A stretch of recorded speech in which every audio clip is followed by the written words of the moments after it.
Well, uh, the beginning of the beginning. We hope to do a little more with that. Maybe get some local tanks in. I think what we might do is simply feature our 24/7.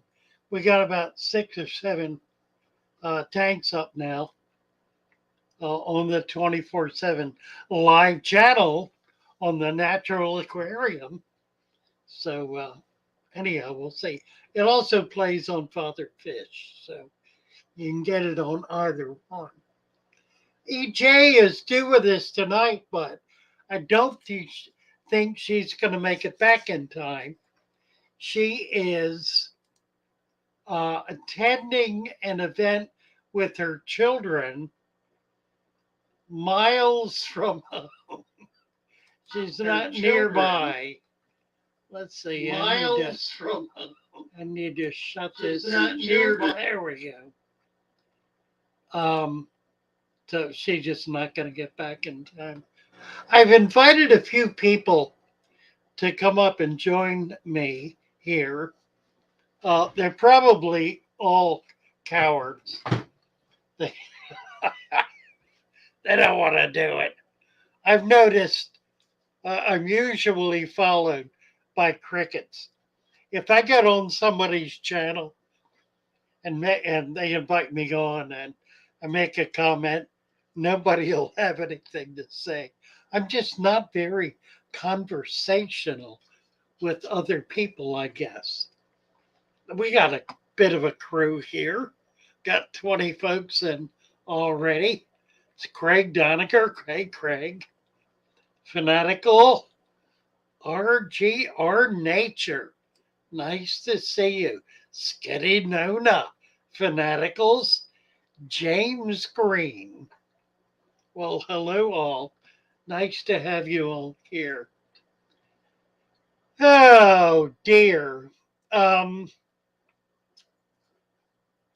I don't know. I'm in a bit of a pickle. Trying to figure out what direction to go in. I've got some pretty good advisors. That is, I'm getting a lot of good advice. Um, the problem is all of the good advice requires more from me than I am competent to give. In other words, some of the advice is, well, you need to produce better quality videos. And I know that's true. I know if I could put out a professional video, it would get 10,000 views. But I'm not competent to do it. At least I don't think I am, which prevents me from trying, I guess. Luke says it's snowing there. My word. RGR Nature popped in to say hello. Driving to Las Vegas in about 20 minutes. How far are you from Vegas, RGR? You gonna be all night driving? Where is their horizon? Um, he's in Michigan, northern Michigan, western Michigan, I think. Silver Creek, lurking while prepping for a breeze. Yeah, I'm afraid winter is upon us. Somebody asked me to do a shipment to upper Washington State. Now they want plants. I can do it. It's really easy enough to do. I have styrofoam boxes. I have heat packs. I can ship well into the winter. I will not ship in February. And if January is cold and it's in a northern climate, I'd prefer not to. February, I'm not going to ship anywhere where it's freezing. But other than that, I can do pretty well now. I can ship overnight. It's considerably more expensive, of course, but it works. It's really effective with the heat packs and the thermal liner. I can keep stuff. I can ship fish overnight in the dead of winter and not have a problem. Plants are even easier. Although if they freeze, they're done. So sometimes 3 days is a bit much. My heat packs are 72-hour heat packs, which means theoretically they stay at about 60 degrees for 3 days. Um, but that doesn't always happen. So it's a bit of a risk to do plants that way. The best way to ship in the dead of winter is overnight. It's 50 to $100 depending on what you get and what the size of the box is and how far away you are. But it's the safest way to do it. Oh, Luke is coming in. Wonderful. Thank you. Still mild in the UK. Oh, RGR is just 30 miles out of, where did he say he was going? Las Vegas. What else? Let's see. Melted butter. Wants to know, is surface agitation via wave makers a good idea, or just stick with air stone powered sponge filters? Generally, in a freshwater tank, you don't need a lot of circulation. Luke is here, but he's not got his camera or mic on yet. You know what? I'm not using my mic. He's going to get on me about that. Let's see if I can screw things up here. This ought to be a complete disaster. I'm going to hook up a mic in the middle of.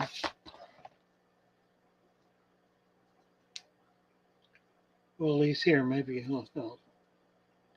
Okay, that's on. Oh, we're doing the 24/7. I see. Let's see if we can get this on. I'm being. What are we doing? I'm being blocked. All right, now the other thing I need to do.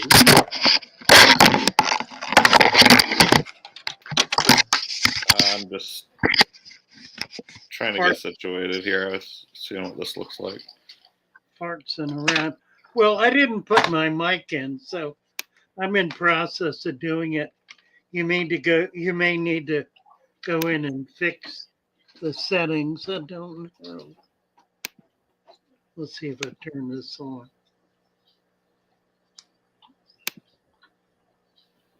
Okay. Okay, I got it. I got everything turned on. If I could find the whole. See my flashlight, which my camera is perched on. All right, I'm plugged in. I'm probably can't be heard now.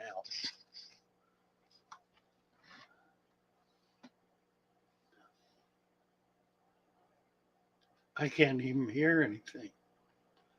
Let's see. Let me go back. Oh dear. I can hear you. Oh, can you? That's amazing. So what are we doing? Why are we Yeah, I'm not sure which mic I'm hearing you through, but I can hear you. Oh, well, probably it's a lot louder than it was. Probably the new one. I don't know. Oh wait. Hold on. Okay. Can you hear me? Yeah, how are you doing this? I can't get rid of it. Hold on. We gotta. Change it. I can't change it. Well, that's a good question. Just a second. So, Now I'm not on. yeah, that's not the issue. You gotta your microphone or your video's off or something. Yeah, I see that. That's why. Now it's on. There you go. What I was trying to do was make it split, but it splits it kind of funny. Yeah, we'll not. You can't use that. This is the only way that it splits it, but it has you smaller than I want you. Yeah, you're on. Well, you can do it this way. Oh yeah, yeah. As long as you're not blocked there, yeah. I don't know. It's just kind of cool. Shows off the. Yeah, it's not bad, is it? Actually. All right, I'm gonna try. Give me a second here. I'm gonna try to hop in from the other device. Just a second. Except it covers a bit more than the split, doesn't it? Oh well. So I'm assuming I can be heard. It's always something. RGR says. Ain't that the truth? Mugshots. There's Luke. Now, now what? Now I'm trying to get my my AirPods connected here. Technology. Okay. You can probably hear me now. Yeah, I can hear you. I guess we're live. We have sound, fanatical says. All right, there was a question. When you get back to it, melted butter. What'd we do? We lost you. I'm here. Oh, you're just playing. I didn't press any buttons. Really? I'm here. You promise? I just didn't know if we got your microphone going properly. So you were talking about surface agitation. I'm not sure that one's going here. Let me just log in real quick and fix that. The lights are on. You might not be. Yeah, but it should be making noise here when it gets tapped.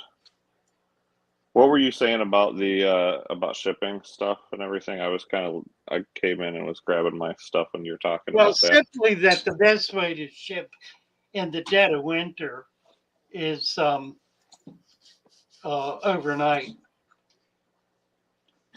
If you try to ship 3 days, like priority, or 2 days, and it's freezing out, even with the heat back in the styrofoam box, if you've got anything that's at all delicate, it probably won't make it. Gotcha. But generally, plants will, and natives will. Do you ever use the heat packs? all the time. Yeah, I do. I just send some plants to Utah. Yet when did I send them? Thursday, and I put a heat pack in that. Wednesday or Thursday? So Thursday. I see you were talking about food web. This isn't really food web related, probably, but are you familiar with the Lucky Bamboo? Not the regular bamboo, but it's supposed to be Yeah, able to be used in water. yeah, it's the regular bamboo. It is. It is the same stuff. It's a dwarf. It's a dwarf variety that gets about 4 foot tall, and they just take the shoots, the new shoots, and twist them and get them started in dirt, I was gonna and say, then so is then it they gonna sow last them in in water. water or no? Yeah, it's a bunch. It's a gimmick. Yeah, it's a gimmick. Yeah, they don't Oh, last long. They, okay. Well, they didn't cost me very much, but I've got a few in my aquarium yeah, right they're now. pretty cheap. Yeah. Sometimes you can get them to keep going. They're a plant that likes to be in wet ground, so they can tolerate a marsh environment, which means they should be able to tolerate being in water. I've had them. I've had them die and I've had them live, and I couldn't frankly tell you why one way or the other. I'm gonna bring it up real quick and show them to you here separately. Well, maybe Back to not. melted butter. Surface agitation with the wave maker. Um, a wave maker is going to create a substantial amount of agitation. Depending on what you're doing, if you have a pond kind of setup with a lot of plants growing up that really can't stand to be waving in the breeze, then it'll be too much. That's one of the reasons for doing the sponge as opposed to just an air stone, because an air stone can create more flow as well. The sponge is sucking the water in kind of from the sun, this way, if you will, rather than doing this kind of thing. So there's a slight change in how the water gets into the flow, namely through the sponge, that changes the doesn't change the total flow. It changes the how can I say this? In a hose, if you pinch the end, you get a longer jet of water than if you open it up. Same idea with the water going up from a stone as opposed to a sponge. You have a broader base because it's coming in, it's flowing in from a different angle. I don't know. Confused. So, on that note, I noticed something a little bit weird. I have so in that 10 gallon, the sponge filter was in the back right corner, and I moved it to the center of the aquarium. Now the heater's in the back left corner. When I moved it to the center, I'm assuming because of water flow and whatnot, exactly what you're talking about, the temperature changed. I have the thermometer in the front right corner, and I noticed a 2 degree difference after I moved um, It went up. it went up a couple Yeah. degrees, and I didn't know if that was because of water flow, maybe like the Yeah, it is. circulation. Yeah. Yeah. It's because you have the flow closer to the heater. So that's something for people to think about and be careful of because I was already at 80 and that put me up to 82 and I did two I moved the filter to the center of the tank and turned the heater up at the same time to get it to 82 and I looked at it and I was like there's no way it's warmed up that quickly and then I was like, oh crap, I better turn it back to how it was, and it went right to 82. So something to think about. Well, yeah, if you put your heater right alongside the filter, it'll heat, and if you've got a fair It'll amount of flow, circulate it, yeah. it'll circulate the heat better throughout the tank. I like doing it the way you had it initially, with a filter on one end and the heater on the other in a small tank. Hmm. It provides some thermals, and I Gotcha. think thermals are really healthy. Is this working? Yeah, yeah, Oh, okay. yeah. I switched you to it. All right, now, so the wave maker, I really like wave makers, but I like them especially in saltwater tanks, because in a saltwater tank, you really need as much flow as you can get. You can't have too much. In a freshwater tank, you definitely can. Now, I noticed ABC got his stream tank sculpted today, got his hardscape done. It looks really, really cool. I think that was on Discord. Yeah, Um, I didn't see that. I gotta yeah, I don't remember gotta where. check Discord more. But really cool looking. That which means he's going to be getting that cranked up pretty soon, and that's a really unique tank that he built by creating a chamber below the substrate, and he did that by opening the ends of the tank.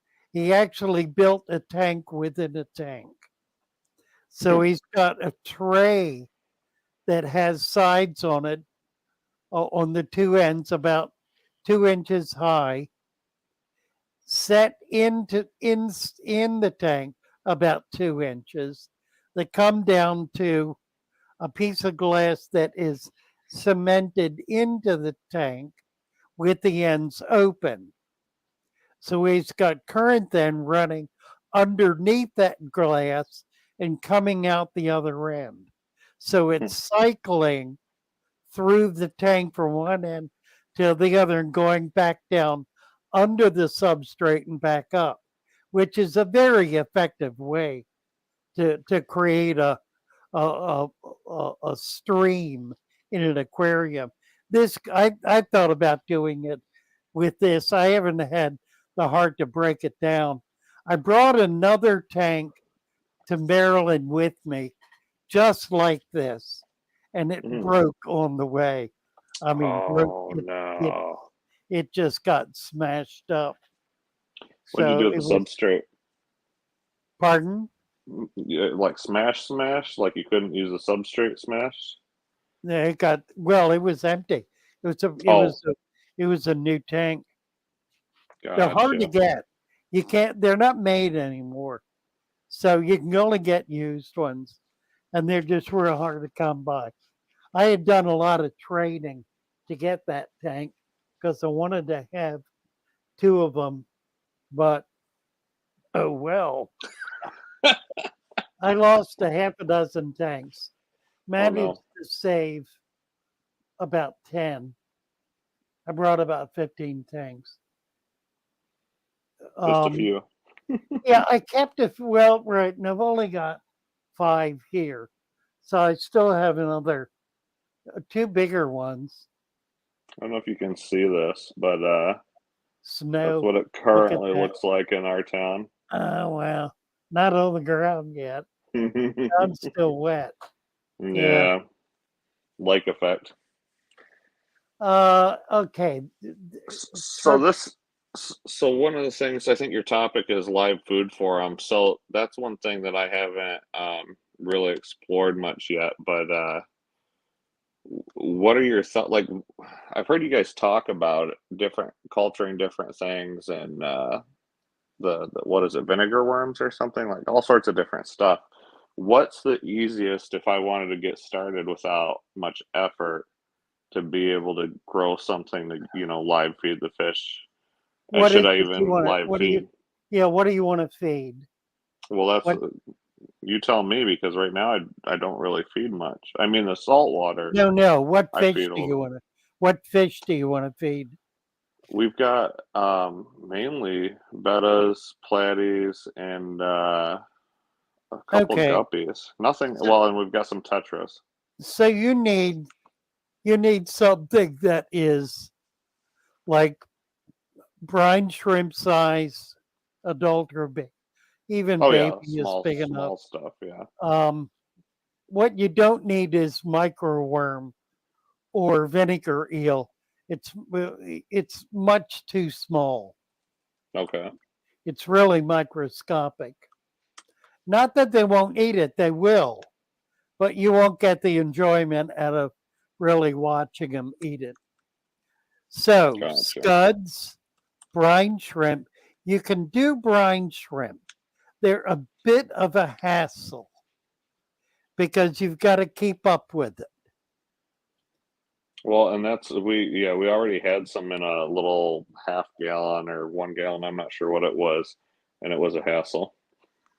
Yeah, you got to Well, deal first we with it. started with too many. First of all, we You put got to deal way with too it many on a things. daily basis. You really can't let it go. Um, Grindle worms and white worms are pretty good. They're pretty easy to keep. I don't have any right now. I think RJ does. I think he's keeping a white worm culture. Hmm, If we could ever get him to ship anything out, he's got some killing eggs I'm dying to get. that's just me Let's with see. my MacBook. I was gonna show you. So I added the bamboo earlier. I was gonna show you what I did here as soon as I can figure out the tab. Silver Crake is saying he ordered some heat packs. Let's see. There it is. So I got 3 of those for $10. I don't know if you can see them there at the front of the Yeah, aquarium. I can see them. It's hard to say. If you keep the growing tips out of water, there's a Hmm. good chance they'll make it. Yeah, they're sticking out of the water, Yeah, they're not 3 or 4 aquatic. inches. You can't put them in the water; they'll drown and die. The leaves won't be able to absorb any air; they'll just drown. But Gotcha. that could work. We'll find out, right? Yeah, really. Um, well, anyways, the fish love it. That's the interesting thing. They have been up at the front of the tank, just hanging out, like rubbing against them and weird stuff. So either they really like it or it's gonna kill them. I haven't decided yet. So There's nothing toxic about yeah, bamboo. that's what the internet was telling me. If there shouldn't be anything that's a problem, but they've been congregating around them for the most part for less, few hours. So we'll see. We'll see how that goes. So Yeah, it looks fine. yeah, Uh, I've wanted them for a while. I don't know. I've really not even those. I've just wanted something that grows out of the water. I've seen the mangroves or whatever that you're talking about for salt water. I don't know what goes into doing that, but somebody told me that they're super hard. The roots are super hard. They're like really Bamboo. no mangrove. Oh, I've grown them. I've Yeah. grown them in freshwater and saltwater. Hmm. I Um, think I want I one. started from seed pods, which in Florida is the only way you can legally collect them. You can collect them sprouted, but you can't pull them out of the ground once Right. they've started growing. Yeah, Yeah, that's what I was told. They're really the roots are pretty hard and stuff. but by that time, yeah, after a year, you can't pull them out. So yeah, I was gonna say, so what happens? So that's kind of sketchy to put them into your aquarium then, right? Because if they're No, they super, do fine. You Well, I just got to mean, start with a seed pod. but then what happens if it overgrows? Well, it's not going to go down 3 feet, you know? Yeah. I mean, that's why you can't pull them out because you're Uh, pulling against the earth.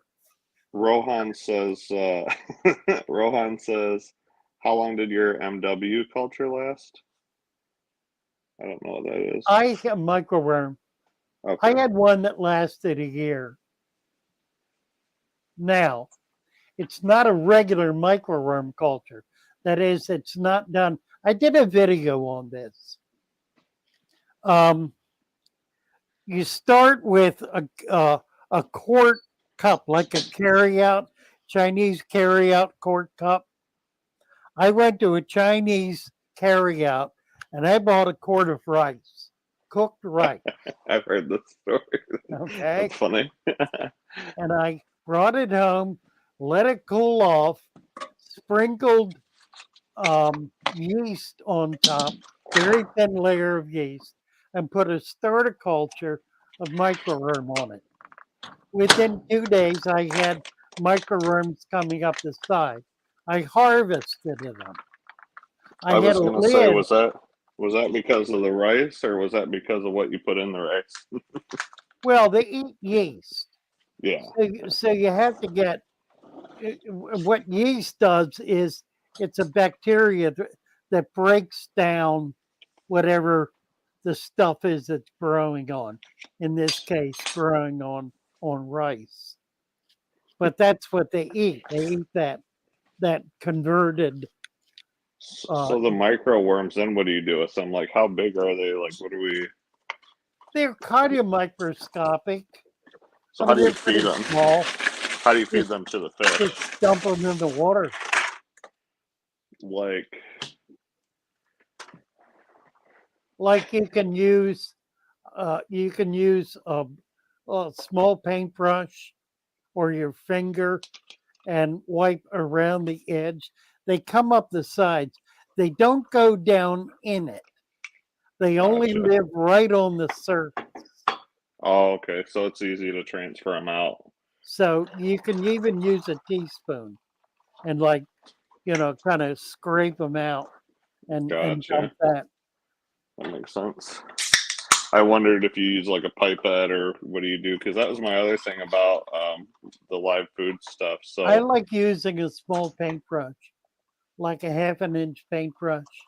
well, what do you do with? So, the brine shrimp. We were using these tiny little like net, well, these nets that had like really small holes so we could Fine scoop them mesh out. net. Yeah. Yeah, and then we were just dipping them in the salt water and wiggling it a little bit, and they're out in the water column, and the fish went crazy for them. Yeah, that But works. I didn't know if you could do something like that for everything, depending on how it grows in the water and whatnot. So, or I Well, didn't know. there are a lot of things you can do it with. You can do it with various larvae. Mosquito larvae is an obvious one. I'll tell you what is a good food. It's a bit of a hassle, but if you take that rice culture I was Hmm. just describing and poke a quarter of an inch, what are you eating? Right, Right, while long I grape. thought so. Right. Poke a quarter of an inch hole in the lid Hmm. so that fruit flies can get in it. Hmm. Okay. Fruit flies will be attracted to the odor. They'll go in. They won't be able to get back out if you've only got like one or two holes big enough. They will lay eggs in there and it'll grow worms. Now they're up to darn near a quarter of an inch. They're really a nice sized worm. Hmm. If you miss them, they'll come up on the sides and form a little cocoon, a dry, hard cocoon, like a fly does. Yeah. You can feed that. You can scrape that off and feed that. if they hatch, I'm listening. I'm just looking for my truffle salt. your truffle salt. Oh, that stuff it's very good. Found some. I So if got they hatch, something. what? If they hatch, oh, cool. Truffle sea salt. If they hatch, they're gonna die Mhm. because they they're gonna get stuck in the media. They'll try to fly around. They'll wind up getting stuck. They'll Yeah, drown and die. So you don't run much risk of creating a free population. And if you're checking it every day, you're going to be able to pretty easily control it. Now, it is a little harrowing. You might want to keep it in an ante room. You don't want to keep it in the kitchen, or you'll have fruit flies flitting around. It will draw them, but fruit flies are endemic. They're everywhere. Wherever there's an odor that they yeah. like, Well, they're we going to capture find it. them in these cups, these little solo cups. We'll Right. put, plastic over them, take a toothpick, poke holes in it, put some, something that they want inside, and they'll get in there and die. Banana So, peel. The same rice deal. works real well because it also controls them and it allows you to harvest them more easily um, when they're larvae. Gotcha. Well, I don't know. I don't know. Once we move, we'll have more space for aquariums. You So, sound like EJ. you know, we just got to get a bigger house so we can have more aquariums. Yeah, she's gonna try to do a farm. She needs to be a farm girl. Yeah. Well, if she's gonna keep bringing home turtles, that would make sense. Yeah, or whatever. She'll probably bring everything. Lord, Gar, it's amazing. ABC Um, Aquatic says, I used to culture flightless fruit flies for my poison dart frogs. yeah, Flight they're flightless fruit flies, huh? the problem that does the problem with the flightless fruit fly culture is that it doesn't work for feeding fish because it's a fiber in one of those containers and you have no way to be able to get the worms out of it. In other words, it has a, a media in the bottom that after a matter of about 2 weeks goes bad. Then you have some excelsior in there for the flies to crawl around on so they can get out of the muck at the bottom. They lay their eggs in the muck or on the edge of it, and those babies feed on that. But you're feeding adult fruit flies. You're not feeding the larvae. Uh, so you Silver would not Creek do says, that with the wild flying fruit flies. You're going to want to feed the larvae, not the adults. Silver Creek says that I'm making excuses. He says he lives in a 16 by 40 cabin and has 12 tanks. So, I mean, Oh well. I just don't want to get them started and have to move them. I have the space now.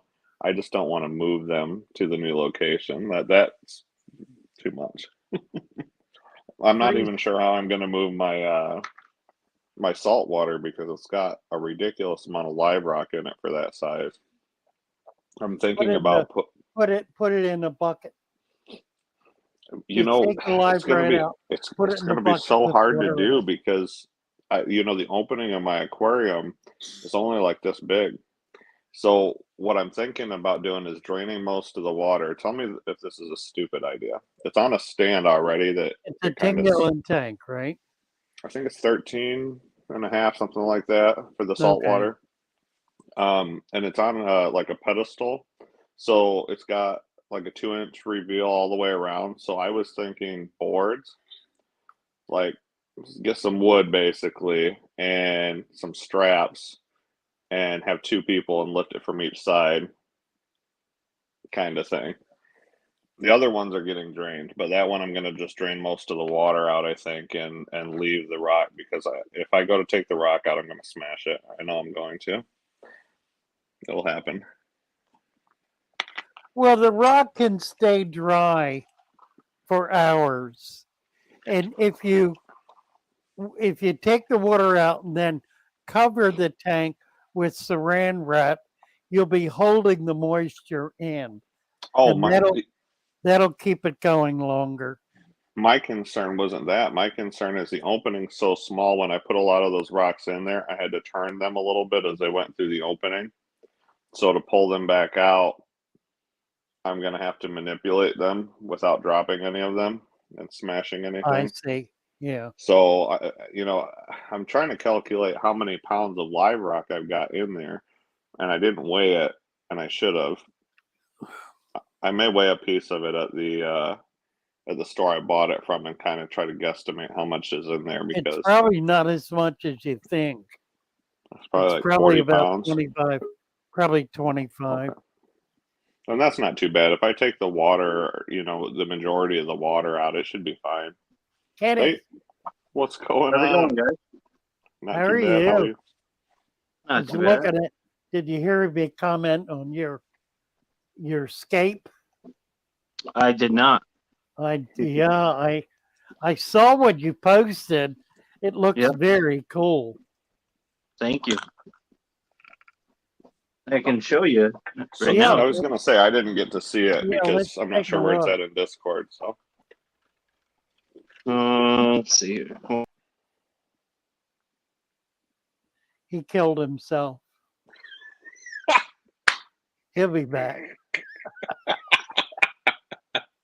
There he is. One more time. Let's try that again. I was Right. trying to switch my camera around and I Hit the wrong excellent. button. Yeah. Okay. So there it is right there. Oh, nice. Now, That's while very we're cool. looking at this, Oh, explain it. oh, I tried to describe it, oh, I see what's going on there. and yeah, I'm not sure everybody got it. Okay, so basically it's a 73 gallon custom built aquarium that I built myself. It's 60 inches long, 24 inches wide, and 14 inches tall. Now it's got a 2-inch false bottom, which you can see. You see the false bottom here. And on this side here, I put a pump down here, and it forces the water through the bottom chamber and back up the other side and creates a continuous flow to simulate a stream or a river. And it really does. What size That's really pump? cool. Yeah, it looks good. How long did that take What you? size So you pump said is it? Yeah, Go what for it. size pump? It's a Jabo CP180. So I got to clean it up, but this is the pump right here. What's Now the pull on that? Do you know? This pumps 180 gallons a minute at max speed. So between That's a lot of water. so between 6,000 and 9,000 gallons an hour or something like that. Wow. So I've Yeah. never seen that. how long did it take you to put your aquarium together? You said you built it yourself. So, how long have you been working on the aquarium and then on the actual aquascape? So the actual build process took me about 3 or 4 days, maybe.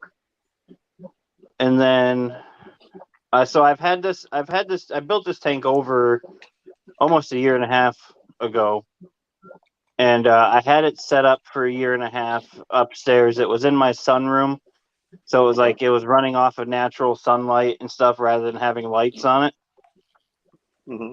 And it ended up being the only tank that I had upstairs so it ended up getting neglected for a while.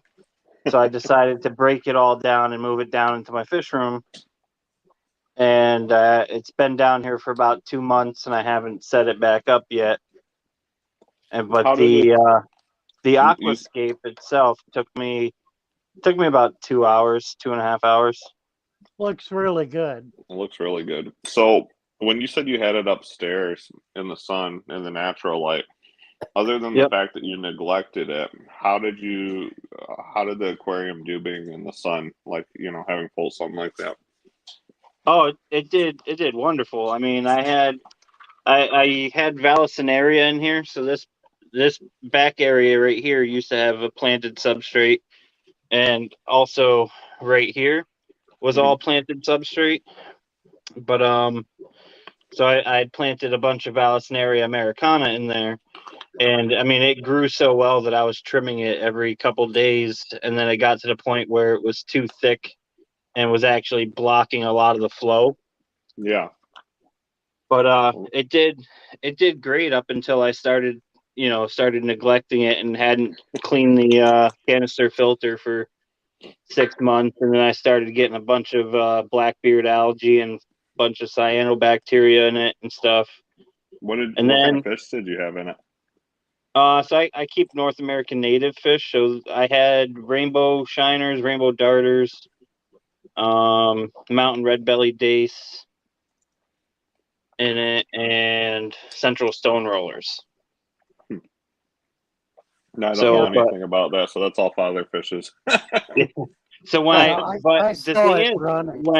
when I started neglecting it, when I did finally go back in to clean it, I discovered my rainbow darters had bread in there. Wow. Nice. Now, if you wanted to do this with salt water, what you would do is put a reverse flow on it with a governor that built it up to a level and then backed it down every 8 hours or so with a Oh, stop, do a do a tidal tidal flow. thing, yeah, with a Yeah. stop in between. That would be That cool. would be very cool, and that would be very doable. Yeah, Alright. What's that move? building something like a wave box. Do it the same way you've done this. Okay. Exactly the same. Just program the pump to be able to reverse. Right. I can see that. And that would be pretty easy Oh, to do, yeah. I think. Give Yeah. a tidal flow. And that would probably do real good for a lot of the corals, right? Oh yeah. Either The that, corals would or love that. I could run 2 pumps, one opposite of the other. Just If I turn one can't, on, Oh, yeah. turn one on, then the other. Yep, right. absolutely. If I couldn't program the one to run backwards, Yep. I could just That- program them opposite of each other. Wouldn't Yeah, that that'd be a lot cool? easier. Well, now we know. Yeah, I love We this need to do tank. that. I just love this tank. But yep. So that's my stream tank. It's been rescaped. I've got to clean the canister filter and clean the pump, and get it all set back up. Really nice. What are you going to put back in it as far as fish and plant? Are you going to set it back up the same way then? Or I didn't see what it looked like before, so I don't know if this is the same. So it looked a lot like it does now, but I've changed the substrate and stuff. And this is set up now to be a Smith River biotope, and Smith River is a river in Virginia. Okay. Yeah, it's a very different look. Yeah. So it's gonna have some of the same fish that were in it before, but excluding some that aren't in that biotope. You're gonna do crayfish in it, you think? Yeah, I've got a couple crayfish that I'm gonna throw in here. Yeah, it would Probably lend not. itself to crayfish. Yeah. Yeah, probably not too many because I am gonna try to breed some fish in here, so I don't want the crayfish to predate on anything. But it'll also do scuds pretty easily. Yep. Yeah, and I've got 2 tanks of scuds going right now. Nice. So what about snails? So you said you have crayfish. So I've Yep. had the little Mexican crayfish, and they like to eat snails and fish and basically anything that gets close to them. Yeah. So, how do you handle that? Is it just better because there's more space for them to get away and stay away from the crayfish, or Yeah, it would be. But there's always a chance that crayfish can catch a fish sleeping because they are I believe they are predominantly nocturnal hunters. right? So you'll have fish hunkered down in the stone and stuff overnight, and the crayfish are gonna seek them out. There's a lot of cover in there. But yeah, Does there's the caves sand everywhere. does the sand flow at all? Yeah, It, Fanaticals asked, do the fines end up all in a pile Yeah. at the end? Yeah. it's so the uprights here are up high enough to reduce the flow along the bottom. So most Ah, of the flow is at the surface of the water wow. rather than in the bottom. But I did like some of it's gonna move, but most of this stuff is gonna stay where it's put. So the predominant flow is off the bottom. That's interesting. Right, yeah, Yeah, because of how high I put these uprights. Right. So smart. the water Ah, level is about here when it's full. oh yeah, I mean, that's kind of that's slick. not anything. It doesn't look like this, but that's kind of how I have my saltwater set up. Most of the flow is in the center of the aquarium, and there's just a very gentle flow across the sand to keep stuff from building up on it, so it doesn't move around. And if I get a Right. weird spot where it likes to turn up, I just stick a rock there. And I tried to scape it, um keeping fluid dynamics in mind. So a lot of these fine particles like this, really fine sand, are in spots where they would naturally be based on the flow anyway. Like you can see Right. how it peaks up right here. It's because the water would come over this stone Yep. and it would create some turbulence here where there's heavier gravel and heavier sand. And it would carve that out, but it would also come around the face of the stone, which would create this mound right here, which is what I've got. Oh, how cool. Yeah, that's cool. So you're gonna add this to the live stream, right? Yeah. We're gonna get a camera set up on this. That'll be awesome. I did a live stream last night of me scaping this.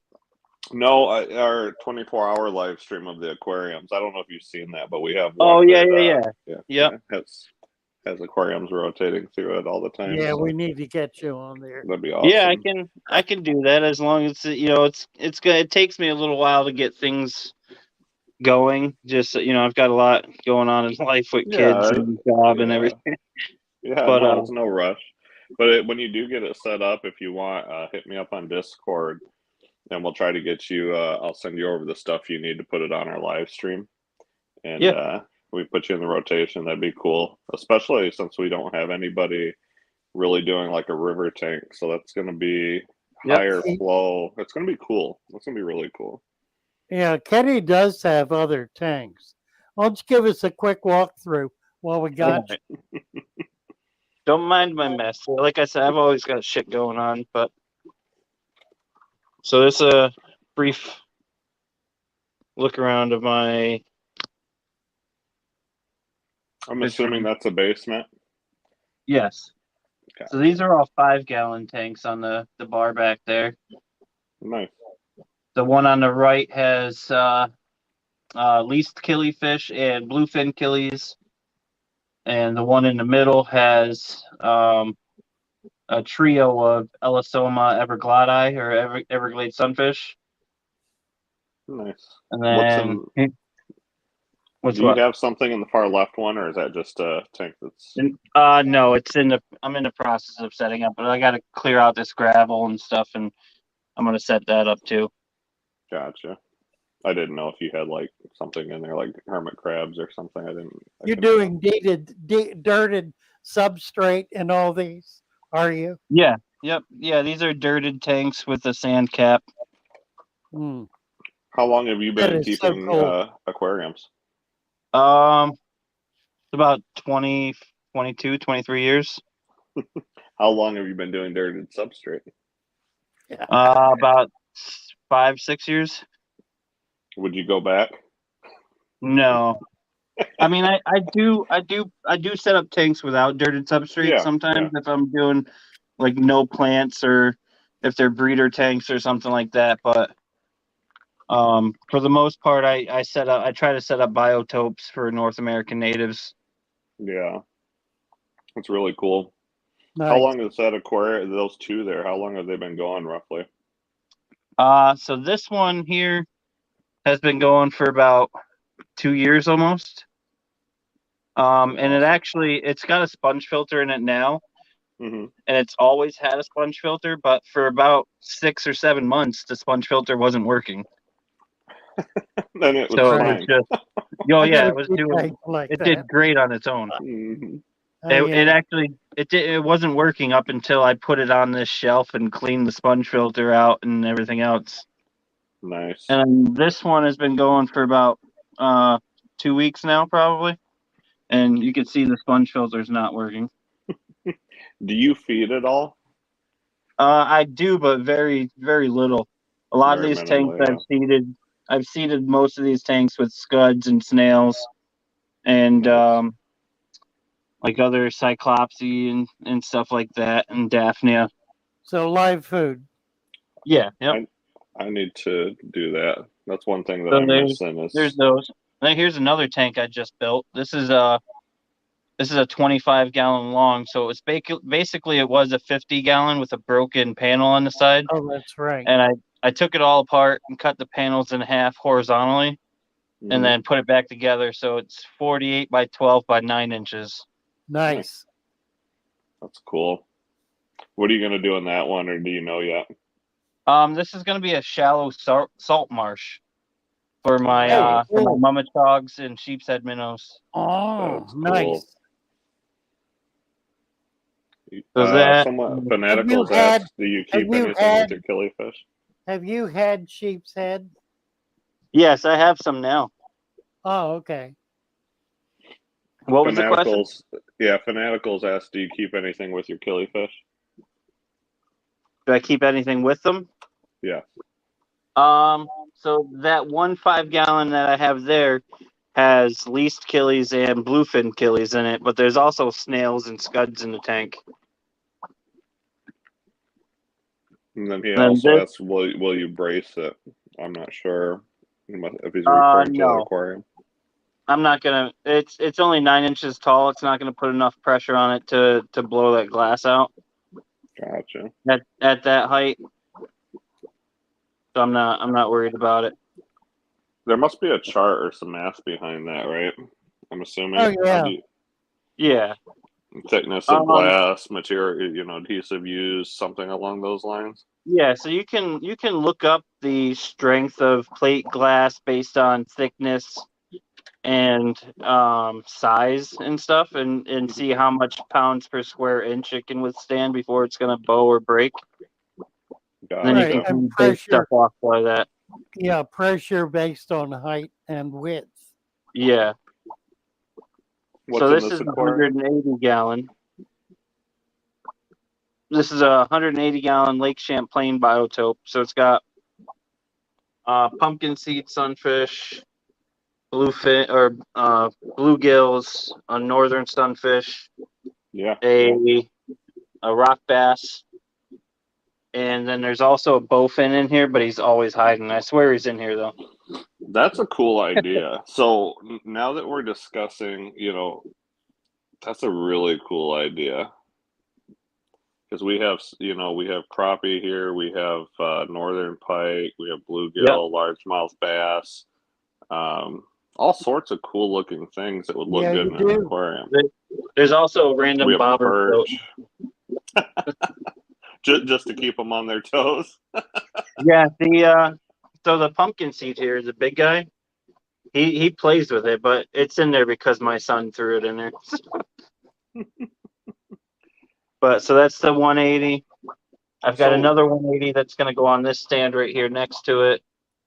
The fish that were in that aquarium, did you catch those, or how'd you end up with those? with the exception of like the least killies and bluefin killies and pygmy sunfish, just about everything else I've caught myself. Gotcha. And How does then, of that go? course, Do you have any issues with them just because they've been hooked? no. No, Like, they heal so up pretty these, easy. all of these sunfish here, the Lipoma species in this tank, I Mhm. caught on hook and line. Nice. And there is the one female does have like a blemish on her bottom lip from where the hook was in her mouth. Yeah, But she's, they're all healthy, and I've had them for over a year now. They that's they interesting. heal. Yeah, they heal pretty quick. Yeah, That's cool. I think that would be really cool to do, you can see her actually. right there. You Oh see yeah, the yeah. little protrusion on her bottom lip. She's a little leery of you. It looks like I seen her back up a little bit. Neat. That's cool. That is really cool. What made you, decide to do that, to do it that way versus, that's awesome.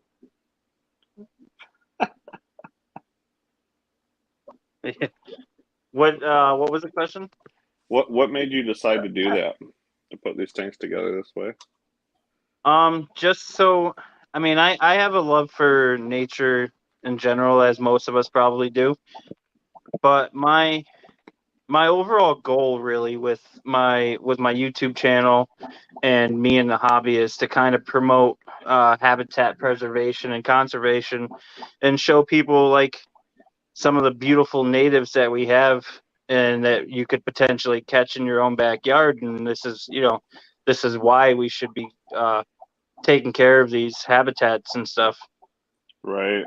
Well, this brings up a really good idea because everybody's always talking about getting fish that aren't native to their areas, but there's really cool looking fish, just like we were discussing the other night about, the kid out in, some exotic area that has a ditch basically full of a really specialized species of fish, Yeah. and he sells them all. Like we have fish and pockets of fish like that all over.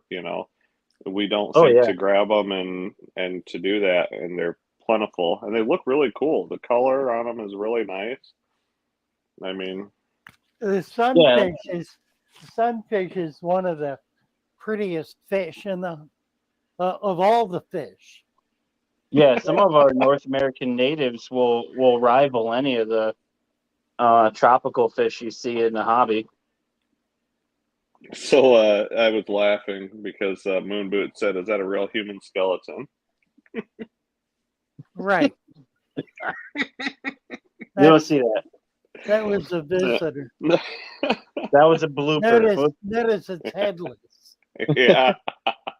Well, the head's already in the aquarium. Didn't you Nice. see? Wasn't it? I missed Did you guys the see head's that? on the floor right there. Oh, yeah. That's Moon funny. Boots. Hey, how are you?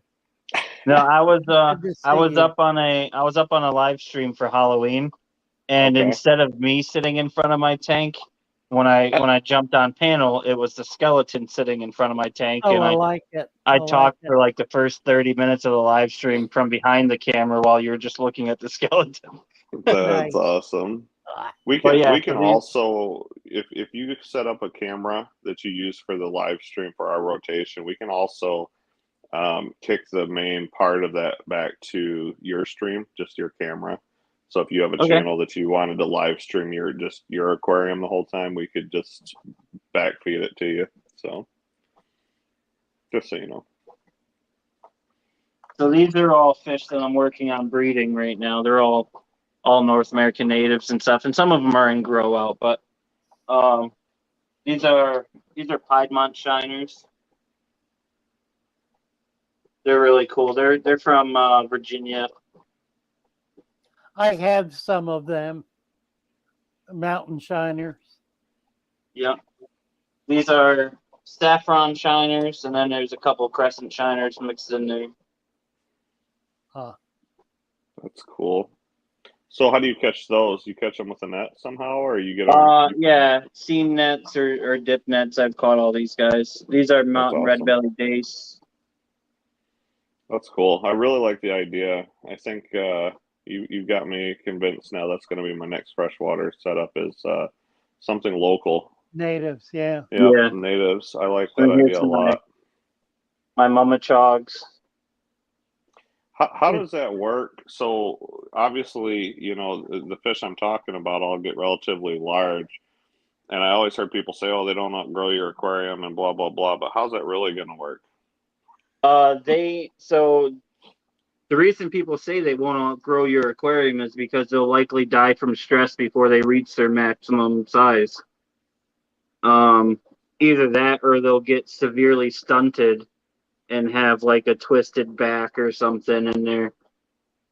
So they're gonna keep growing based on their on their genetics, but if you have them in a tank that's too small, they're gonna end up dying before they reach their maximum size.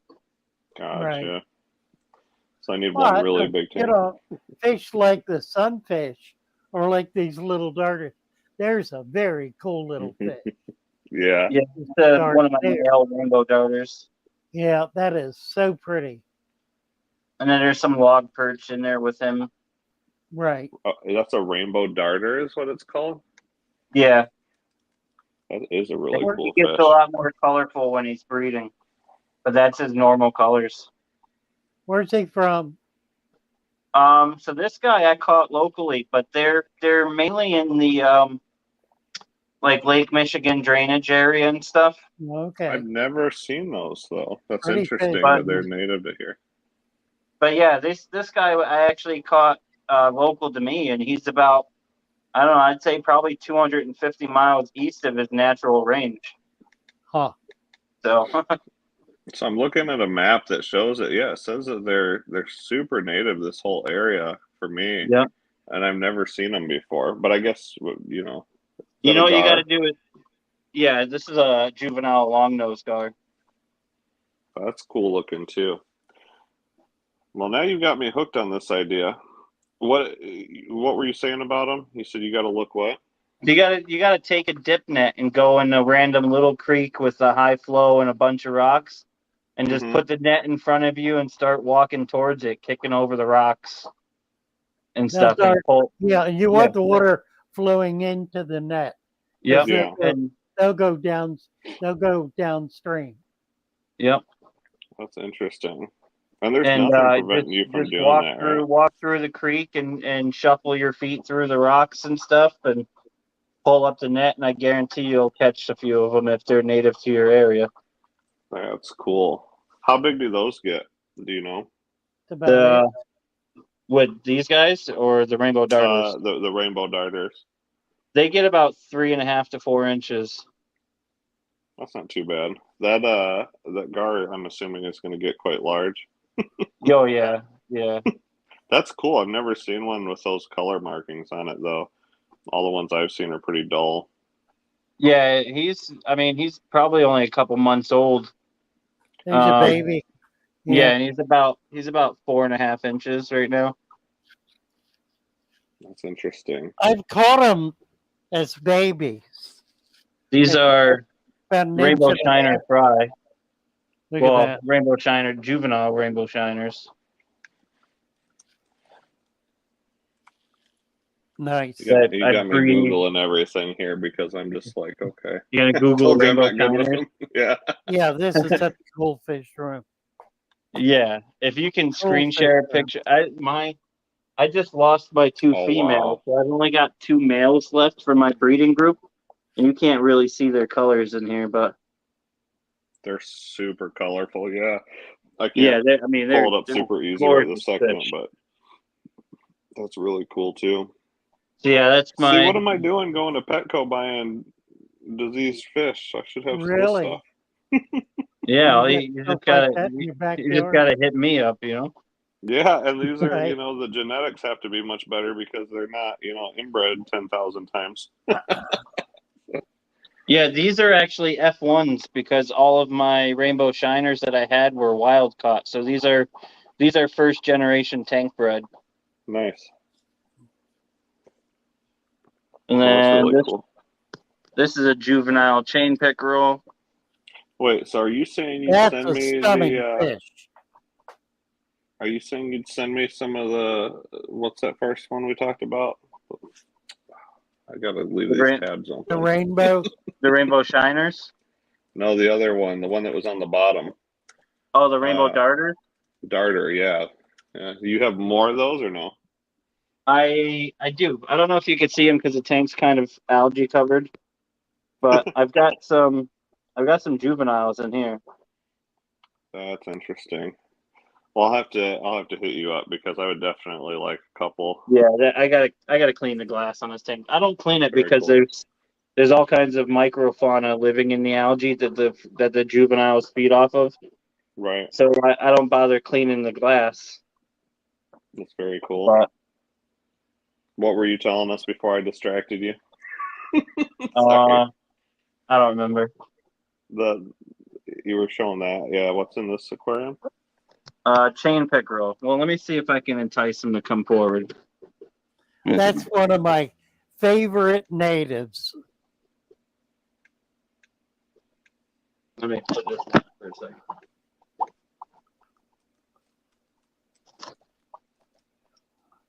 There he There you is. And he does have a He's a- shiner in his mouth. So He's a little one. yeah, he's only probably 3 inches. It's vicious. And I mean, I just dropped the shiner in there, and he shot over and got it. I wasn't even Got it quick that enough to quick, get the yeah. camera up. Yeah, No, I that's saw fine. him. We Saw can see him him go back after there. it. Yeah. And these are my sheephead minnows. They babies. Um, they're you- they're juveniles, I think. Did you spawn them? Not yet. Oh, okay. I just got these guys in a couple, probably 3 weeks ago. Where'd you get them from? So these came from Maryland. Probably not far away from where you are. Yeah, I've been looking. I haven't found a place to catch them yet. The other one I No? want to get is the stickleback.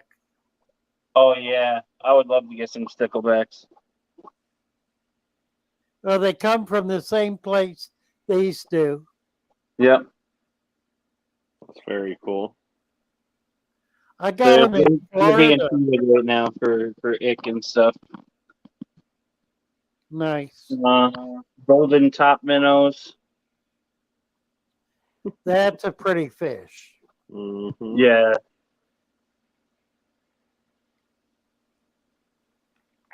That's cool. So you're breeding these. So I don't know anything. So I'm just asking questions. Are you breeding these and selling them, or is this all for your own personal use? No, I mean some of them are for personal. Like I'll keep some of the fry and stuff when I breed them, but most of these guys I'm breeding to resell. Nice. Cool. You have a But, website I or want to something, get or you just take them hobbyists. locally? Yeah, I want to get hobbyists into natives and stuff, The and natives, yeah. if Yeah, I that's can really do cool. that, and then also sell them some natives to get them started. Right. Well, so you have a website or no? Not yet. Not yet. Okay. Okay. And Well, be sure then to hit me up on Discord, or I'll try to find you on there. Is this your name on Discord too, or? yes, it is. ABC. Yeah. Okay. What are those? These are yellowfin shiners, and then there's also a fantail darter in here, and a long-nosed dace, Long nose. and a bunch of snails. Nice. What? So do you pull snails and stuff locally, or do you just get those wherever? No, I've got so many snails that I don't need to collect any of them. I mean, look at these guys.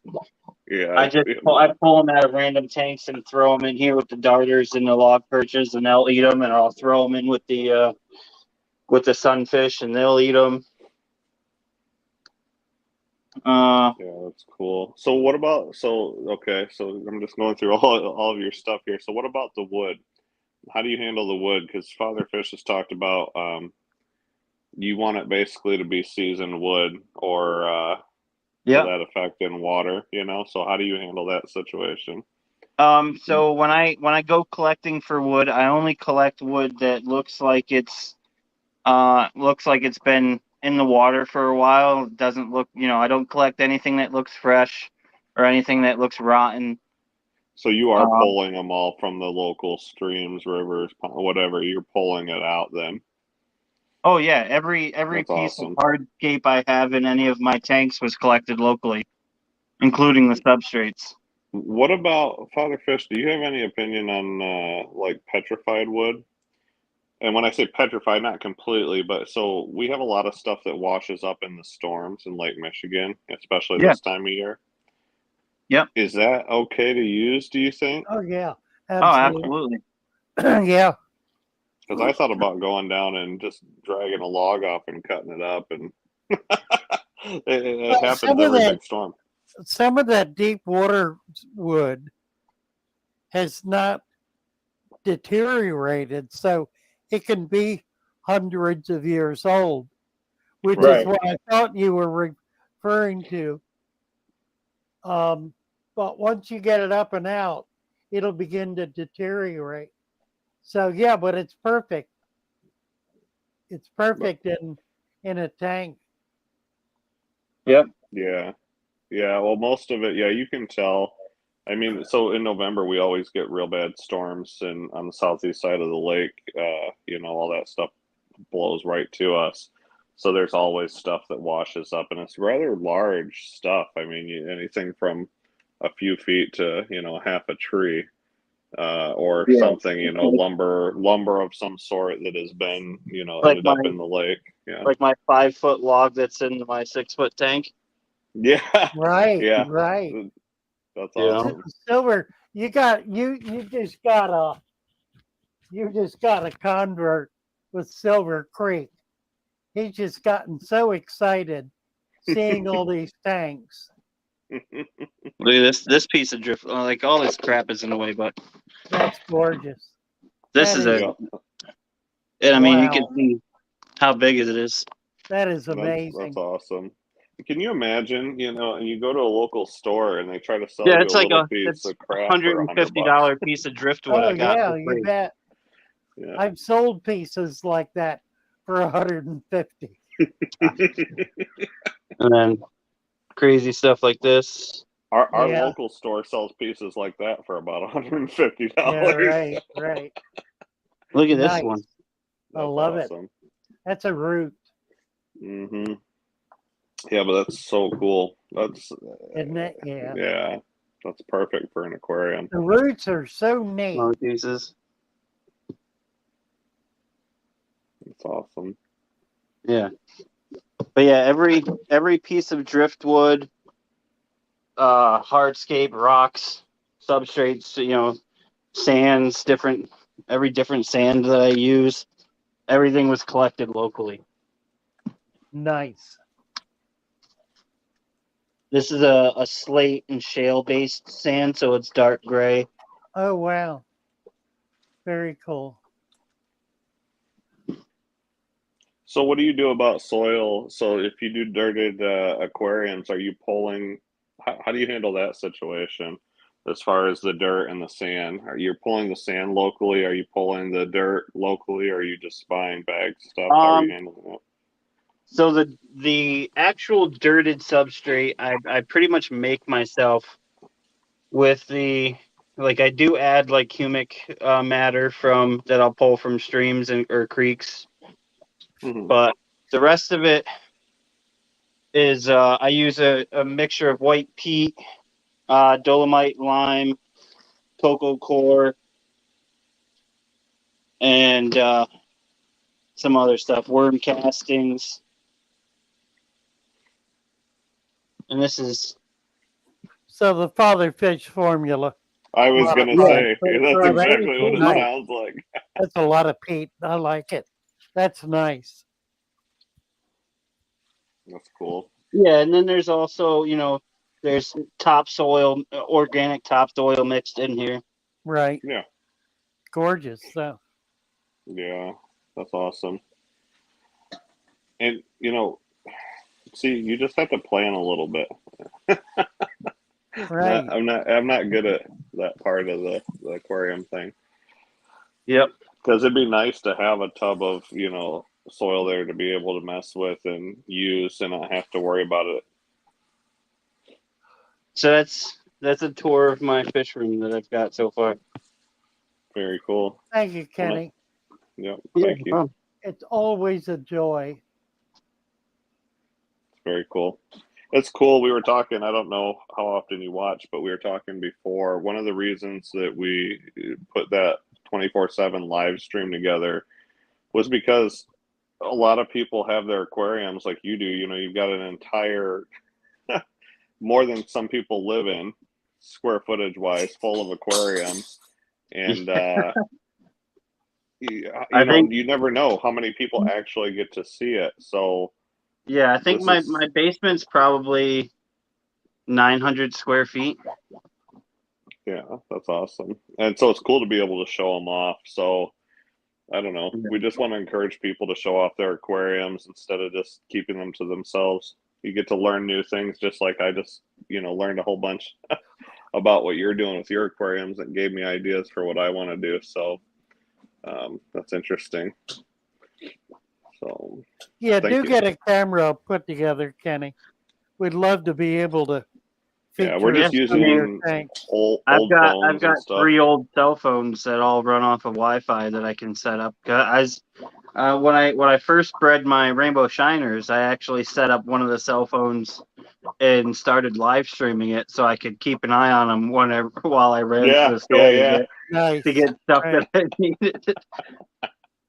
That's awesome. Yeah, it's So I really easy. I set it up as a live stream on YouTube and then was watching it the whole way driving to the fish store and back. That's awesome. Well, you've got enough aquariums to do it. You and Silver Creek Aquatics, he switches. I think he's got a shed with aquariums in it, basically, and he switches and shows us different views of his aquariums. So he says that I should get a 20-gallon long and use it for growing and propagating plants. That's true. Yeah.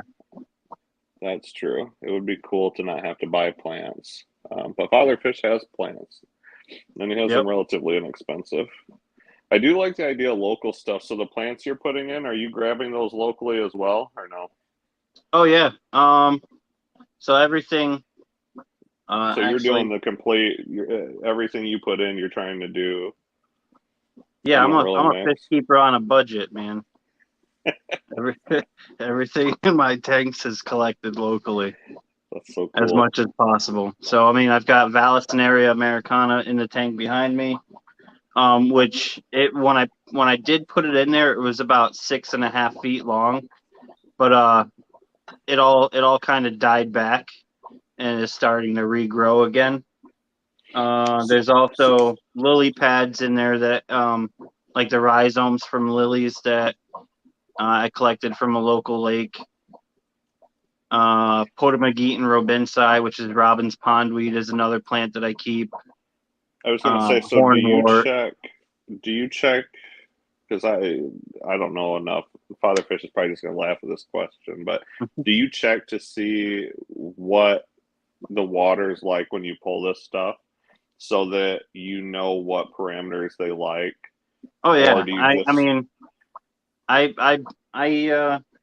So a lot of I have a backpack that I bring when I go fishing and stuff, and in the backpack are test strips. I've got a laser heat gun and stuff like that, and a little notebook and a pencil and shit. And so you do keep track. That's yeah. awesome. So and I'll also while I'm there, and if it's something that I want to set up a biotope of, I'll take notes on color of the substrate and, is it mostly sand or silt? Is it heavily planted, or is there a lot of rocks? Stuff like that. I'll take a lot of notes down and then measure the pH and so you the hardness do measure and the pH and and hardness. That's awesome. Yeah. Yeah, that's really cool. I wondered about that. You want to mimic what it's, what you're pulling them out of. Here, you would just have to, dump a bunch of petroleum products in the water and whatever. Mercury. They really like mercury here. Yeah, fertilizer is good too. Lots of fertilizer. Yeah. Oh, Right. that's awesome. Weed That's killer. really cool. Weed killers especially good. Yeah. EFAs and stuff, you know. Right. You know, I was just my girlfriend was telling me earlier that they're telling people not to eat the deer because of PFAS in the deer, and I'm thinking, well, holy crap! If they're telling people not to eat the deer because of PFAS, it's already too late. It's in everything. Like, what?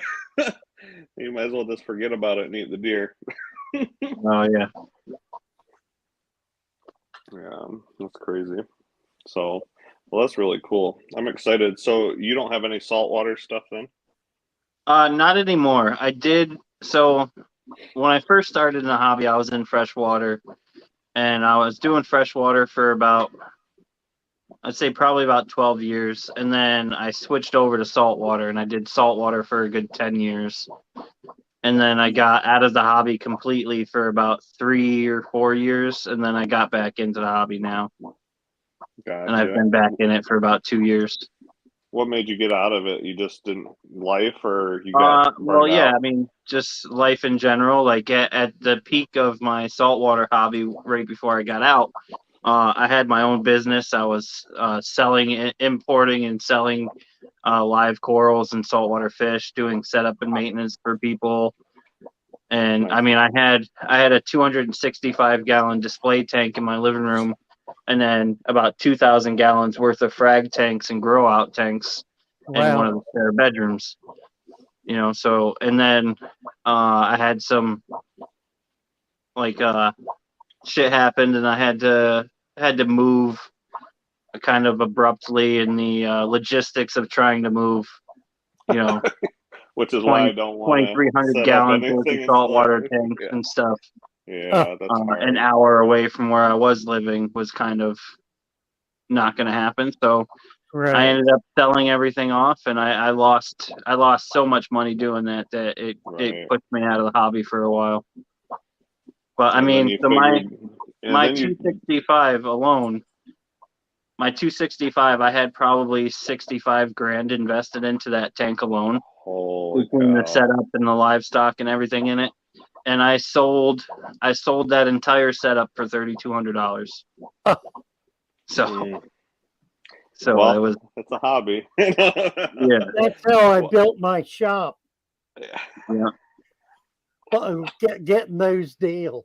I was gonna say, so well That's now true. you got back to the roots there, and you just decided that you don't need to spend a lot of money to do it. I mean, it Exactly. sounds like Yep. so work with And what now you I'm have here. focusing on something, a different aspect of the hobby that I really enjoy and stuff. So Yeah, That's there's really real cool. joy in that. Real satisfaction. yeah. Hmm. Well, that's cool, and it's less stressful because you don't have a bunch of money tied up in it. And you can get an idea of how big this tank is now. Like That's a great That's tag. awesome. Great tag. That's awesome. That's it's a bit about it's a bit half deceiving the, when I'm sitting like this, and yeah, that's half the size of my room. We need to. I don't know. I need to start collecting large aquariums. So one thing that kind of made me nervous about, because everybody's always getting rid of very large aquariums at a good price because they end up in a situation where they can't keep Right. it. And I'm thinking I should grab a few of those. And then I'm like, well, what are the risks of, putting together an aquarium that came from somebody else's? And I've never asked that question before, but on a used aquarium like that, what are the risks of buying a used one? uh, You don't put it on top of your Oriental rug. yeah. Well, So that's what I'm saying. the only thing I would say is if you go to buy a tank that's used, inspect the seals. You don't have to go crazy looking at it unless you don't. If you don't care and you can reseal it anyway, that's fine. Yeah, I was going to ask, should that be a general rule of thumb? If you have a big aquarium, regardless, should you just go ahead and reseal it if you buy it used? It's not a bad idea, but if you if you don't really want to reseal it, then you should 100% water test it first before moving it into your house. It's always a good idea to redo the bead. Yeah. You don't want to cut the seal out between the panes of glass. Right. Yeah, because the seal between the panes of glass is structural. The seal on the inside of the edges of the glass is to seal it. So you Right. can go in with a razor blade and scrape that seal off without rebate it, breaking yeah. the actual structural seal of the tank, and then run a new bead around it and smooth it out, and you should be good to go after it cures. That's got to be relatively inexpensive to do, right? I mean, I know they sell the tool for doing that for stripping silicone, and Yeah, I mean Yeah. for it sounds like it'd be when worth you're it. talking like an $8 tube of silicone and $12 for the tool set, maybe, which Instead you'll of only have to spend risking it. once, you know. When you buy a tank, though, one of the things you want to look at is the seal that's holding the glass together. Yeah, You can see it. You can see it through the end where the glass is coming down on top Yep. of the other one. If it's got bubbles in it, it will probably fail. It's starting to separate. That was what I was going to ask. I did see. yeah. So our local fish store, they have a rather large tank. I'm not sure how many hundreds of gallons. It's probably 300 plus gallons, and it's really thick glass, and it looks like they put it together themselves. But looking at those, caps there, the seal, there's bubbles all over the damn place in it. And I looked at it and I was like, that doesn't look right. I was thinking that's got to be either it's a defect from them putting it together, but it looked to me like vacuum bubbles. Well, it's a weakness. Yeah, and I was like, oh, that's sketchy. So I was wondering if that was something to look for on smaller aquariums when you buy them from people. So Smaller aquariums, it's probably not as much of a concern, but with larger aquariums, it's definitely a concern. It's Yeah. all about the amount of water pressure that's being put on those seals. the Silver Creek Aquatics has bubbles in the glass, not in the glass, but where the panes meet. They've got adhesive there. So if you go to the end, you can look right at that flat edge and you can actually see the glue there. This Yeah. tank behind me actually has a bubble in the glass. Huh. Like In the there's glass? a micro air bubble in the glass panel That's itself. unusual. Yeah. Yeah, but yeah, speaking of like defects, so I've got 280 gallon tanks, one still in my garage and the other one's right behind me. And now I bought both of them for $50. Wow. It's like a guy had posted them on Craigslist or on Facebook Marketplace rather. And the one behind me is the one he was selling, and the other tank was a donor tank because this one behind me had a crack in the bottom panel.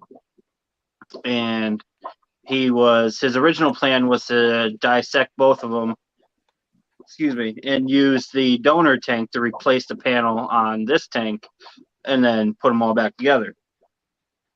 Well, he decided it was too much work and he wanted to get rid of them, so he listed them $50 for the one, and he would throw in the other one if he wanted it. So I'm like, fuck yeah, I want the other one for free, because even if I don't fix it, I'll cut it apart and use the glass for a different project.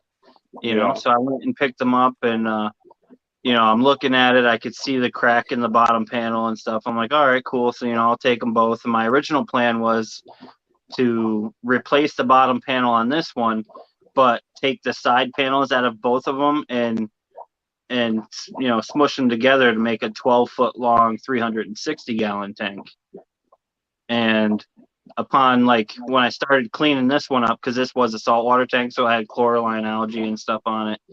And so I started cleaning it up and everything, and I noticed that the tank is filling up with water.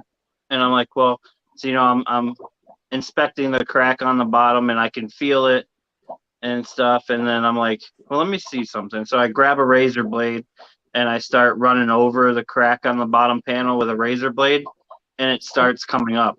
It was silicone.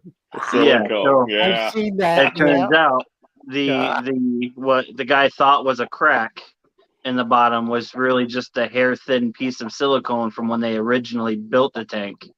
I've- That's awesome. That was I like, bought it a was brand new stretched, tank. yeah, it was stretched out from the corner. Yeah. So I got 2 perfectly good 180-gallon tanks for Wow. $50. Nice. That's funny. So how do you separate them? So you said that, you obviously, cut them and put them back together. Yep. How do you physically separate the panes of glass from each other? So what I do is I'll take a metal putty knife, like this here. Mm-hmm.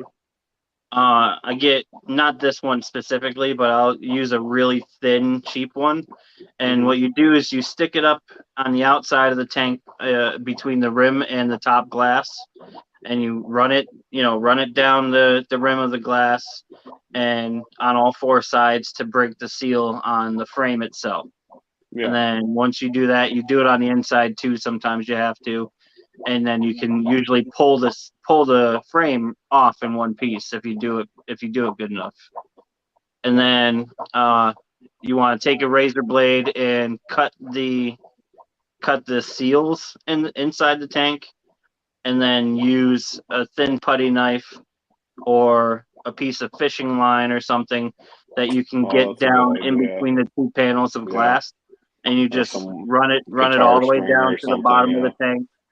Do it on both sides of one of the panels, and then you remove that panel, cut the bottom seam with a razor blade and pull it out, and then repeat the process until you have them all out. It's a lot of work. Yeah, But I it didn't is. think about the fishing string or the guitar string thing. That's It's a Yeah. lot the of way work. to do it. Yeah. Well, but I mean, you It- save the money, especially if you're doing it as a hobby. And I don't know, if you don't want to just Yeah. dump a bunch of money into it, there's no reason to not do stuff like that. I work on all my own stuff, tech related, because that's what I do, and I'm not willing to pay somebody Yeah. else to do it, because I know how to do it. So Now, it would make sense. I'll also tell you this. I've got 27 tanks running right now, and I have about 35 more tanks that aren't set up yet. And out of those 60 something tanks that I have, I've only bought probably 20 of them. Huh. That's awesome. Yeah. And the rest of them have come from either the side of the road in somebody's garbage, or Petco's dumpster, or PetSmart's dumpster, or like people giving them away on Craigslist or something like that. Jeff Koski, hopefully I'm not butchering his name there, said another good way is building a plywood tank. Now that I've heard that recently. What the heck? Yeah. And that sounds like a terrible idea just from my understanding of construction. Why in the heck would you want to do that? You can build it And really then how big. would you do it? You can build really big ones. So the idea would be then that you build it out of plywood, you use some sort of waterproof material, Fiberglass. and then just Yeah, put glass on the front. So the right? process you would do is you would build a frame like you're building a wall, basically out of 2x4, or depending on how big it is, you might use 2x6s or something, and then you would offset studs every 6 to 8 inches, and then you use like 3/4 inch or 1 inch plywood on the inside, and then you fiberglass all the joints, and then you pond liner, like roll on pond liner the entire rest of the tank inside to get a nice waterproof seal, and then you add a piece of glass or acrylic for your front viewing. How do you mate that to the ply? So I was thinking, like, what's your transition there? Silicone. Just silicone? Oh, Oh yeah. Well, you're putting it on fiberglass. I know, but it just doesn't seem like it would bond very well. It does. If you do a good enough job applying the silicone and creating a nice gasket around the acrylic or glass that you're using, up against the pond liner or whatever, then So silicone's what? going to hold it no You know problem. what? You know what they use in the big public aquariums that have 10-foot tall, 2-inch thick panes of of fiber. What's it I, called? I do. You know, Acrylic. Acrylic. it's the Flex Seal from those commercials, right? No, garden hose. What? Yeah, they Garden use hose. garden hose as As a gasket? a gasket. Yeah, and the Really? pressure seals it. Yeah. Sounds super sketchy. But I mean, it obviously makes sense because, like, I get how all that works. You can make a gasket out of, almost any material that's, depending on the situation. So that's Now the interesting. other thing they do is they'll put a sheet of 1/4-inch plexi on the front of it that gets replaced periodically because it gets scratched up and beat up, by people messing with it. That's funny. So it protects that stuff is 2 inches thick or more. Yeah. Or more. I mean, That's crazy. yeah, it's amazing. So what would be the practical use of that in the hobby? Would how would you? I'm trying to envision what this aquarium would look like that has 3 panels or 3 sides or rounded or anything that is not glass or acrylic, and then it's got the front, because you have to have somewhere to put all this water and space. You're not going to set it in the center of your room made out of plywood and fiberglass. Do you tuck it into a corner? Does it go in a room into a closet and the Well, I closet could tell gets you taken away? the YouTube channel on my shirt here, Aquarium Domain. Okay. He has almost all of his tanks that he has in his fish room are all plywood tanks, and they're some beautiful fish tanks. He's got like a tank right in the middle of his basement that's it's called Predator Bay, but it's a 3,000 gallon shark and ray reef tank. Nice. Yeah. So And it's you're just saying built out you of can do it. 2x6s and plywood with like 1.5 inch thick glass panels for That's viewing. interesting. And then he's got a 3,000 gallon 20 something foot long Amazon tank. That's same thing. It's built. That one's built into the wall, and it's got 2 12-foot long viewing panels. And then so you don't necessarily have to make anything super crazy going like 4 feet out this way. You can do it practically. Yeah. And use it to save money and still have your viewing and blah blah blah. Well, that's the good thing about building a plywood tank is you can build it to whatever spot you want to put it in. That makes sense. Right. That's interesting. Oh, here I got one. I'm just looking. Yeah. Check this out. That's a 500 gallon. Yeah, that's a plywood tank. That's a plywood tank, right? That's interesting. That was in my shop. Did you build that, or did you have someone build it? No, that tank was, when I had it, it was 50 years old. It was built. It was built for the original shed aquarium, not shed. The original aquarium. There was an aquarium in Boca Grande. Nice. And it got pulled out of there and built into another aquarium at Moat Marine, and then pulled out of there and went to a third one that was a shop. And I got it from the guy after he had it for 20 years. So looking at that aquarium right there, how would you really save money by doing it that way? I mean, I guess the sheet that's a big tank, so the glass gets considerably thicker or more expensive as you get thicker and larger sheets, right? Yeah. So I don't know that it's yeah, it's cheaper because the materials are cheaper.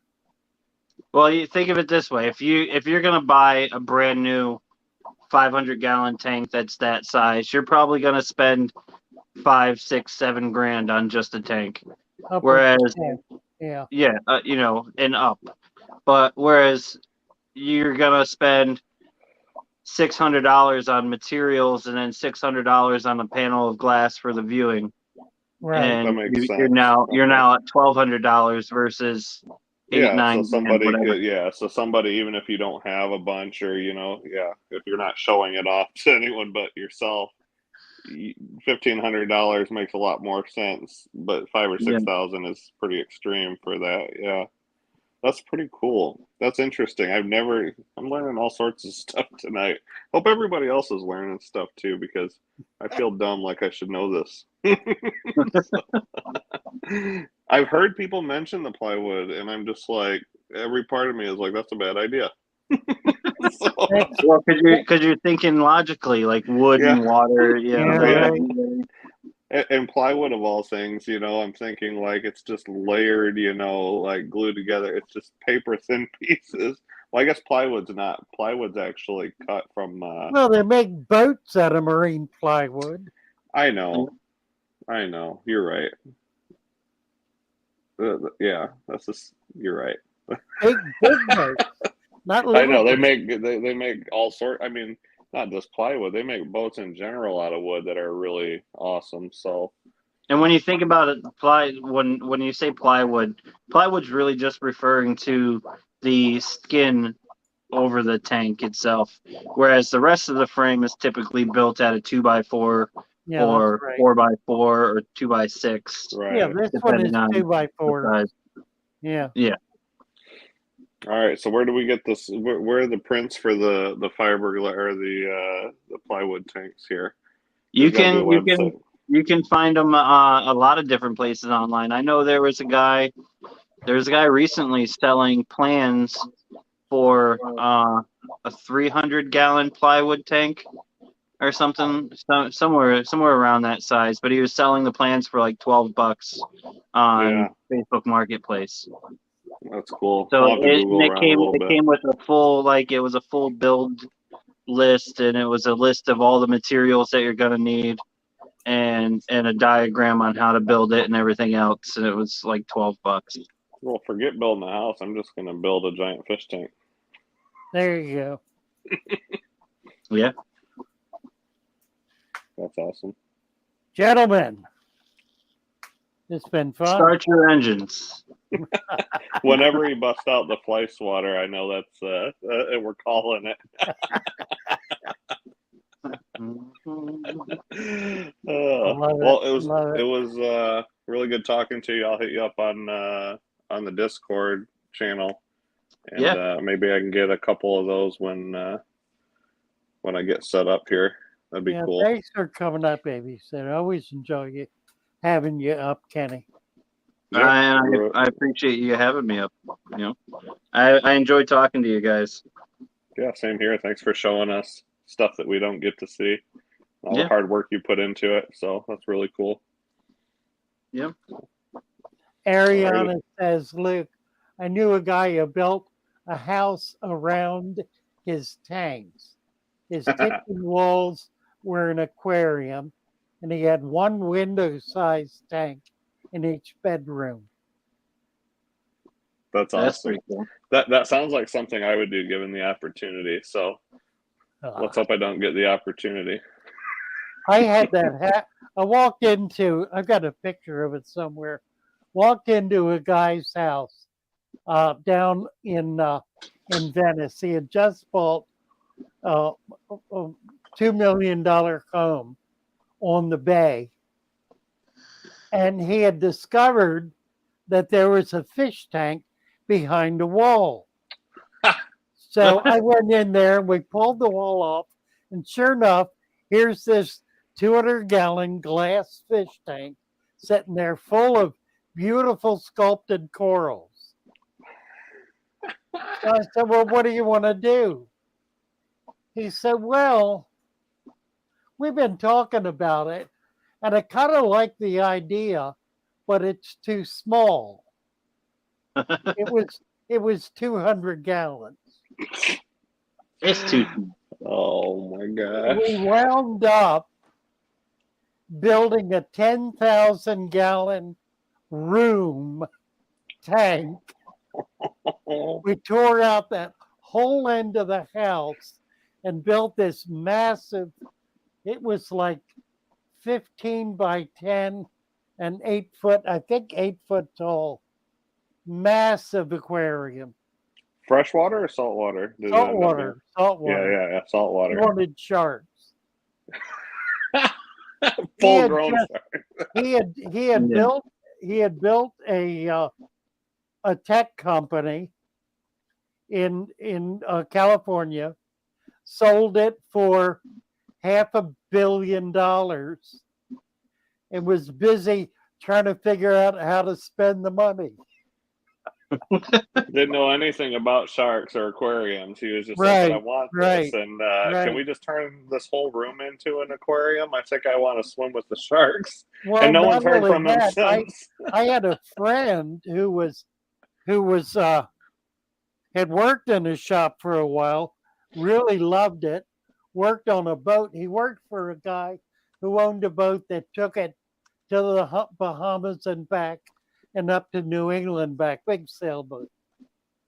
And he was hard up for a job. I got this guy hired to maintain that tank as a full-time position. My gosh. There you go.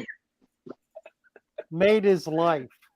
Oh my gosh. That is awesome. All right. Well, that was awesome. Thanks. It was a good live stream. Everybody's happy, I think. And we're like an hour under time. So that's pretty good for us. Yeah, 10 o'clock. We just did just under 2 hours. Yeah. Mhm. Yeah.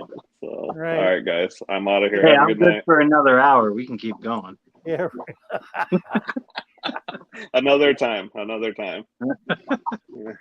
We'll be back. Let's see. This was supposed to be EJ tonight. She couldn't do it. Mary's going to be on tomorrow night on her own channel. We'll be back on Monday. Be back here on Monday at 7 to 9 or 10 or whatever. And we'll be doing dirt in fish tanks probably. Who knows? Take care, guys. See ya. Bye for now. Good night, everybody.